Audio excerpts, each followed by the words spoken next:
Good day, mathletes. 4.5, derivatives and the shape of the graph. And so we're going to break this up into two parts. We're going to actually skip over, you'll see the first derivative test, and we're going to skip over that and come back to it because I'd rather offer, there's a first derivative test and a second derivative test, and I wanted to offer those as a choice rather than we're going to learn this one and then we're going to learn, then we're going to do it this way and then we're going to learn the other one and do it that way. I wanted to kind of present both of them at the same time and then kind of offer you the choice as far as which one to use. And they do the same thing. They both determine whether a critical point is a maximum or a minimum. And so anyway, we'll talk about that. And the second derivative test relates with concavity, and so I want to do this one first. So this is part one. We're going to talk about concavity and also points of inflection, which we referred to both of those. If not in the videos, then definitely in class we've talked about those things. But yeah, now we're going to get dive into them a little deeper with some more specificity and just with more depth.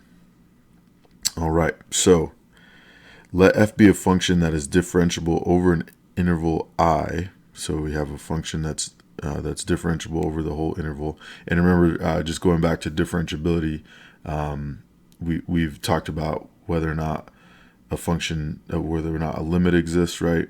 Whether or not a function is continuous, and then whether or not a function is differentiable, right? And so those are kind of the levels of and those are kind of increasing levels of, in terms of like burden of criteria. Differentiability has to be, the limit has to exist at that point, and it has to be continuous at that point, right? For it to be even possibly differentiable. So anyway, just kind of a reminder there. So it has to be differentiable, and we have a situation where f prime is increasing.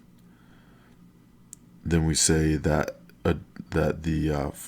the function is concave up over that interval. Okay, so if you have an interval where the derivative of a function is increasing, then it's concave up, right?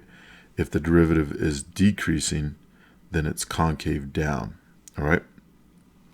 So let's kind of look at let's look a little closer at this graph and see what that looks like in terms of the visual representation of a graph.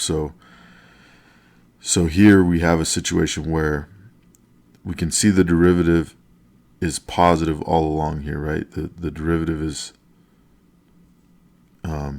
positive everywhere, right? But there's sometimes a difference between positive and increasing, right? So the derivative is sloping up, or the function is sloping up, but we can see that the derivative is actually increasing because it starts out as a flatter line, right? So a smaller slope, smaller slope, smaller slope. Then all of a sudden it starts, and not all of a sudden, but it's increasing the whole time, right? The slope is getting greater and greater, and then at this point it kind of starts increasing rapidly, right? Or the slope of the graph starts increasing rapidly.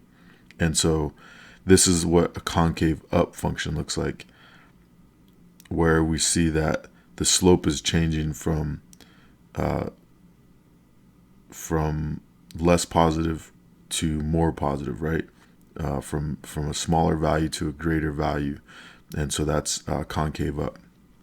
Concave down is when we have a graph, when we have a slope that's here, it's positive, positive, positive, positive, but it's decreasing, right? Here it's steeper, or it's steeper, and then less steep, less steep, less steep, less steep, as it kind of levels out. So that's what concave down looks like, is when it starts steeper and levels out, right? Here we're leveled out and then it goes steeper, right, for concave up. And that happens here as well. So here we have a concave up where we're going from negative slope that's steeper to negative slope that's less steep, right? So we have negative numbers that are absolute value-wise greater, turning into negative numbers that are absolute value-wise less, right? So this is concave up when that happens, because we're going from more negative to less negative, right? So that means that the derivative is increasing. All right, going towards the positive end, right? And then here we have a concave down situation where we can see we have a negative slope that's smaller to or less steep, right, to a negative slope that's more steep. Okay, where the absolute value of that slope is greater, right, but it's more in the negative direction. So as we get more and more negative, that means that the derivative is increasing if the slope is getting more and more negative, and then that means we have a concave down function. All right. Now you can kind of think of this also as like I always think of it kind of as a bowl. So if the bowl is facing up, that's concave up, right? If the bowl is facing down, that's concave down.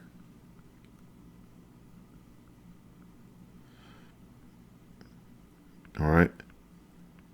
And then we're talking about the original function, but we're also analyzing the slope of that original function, right?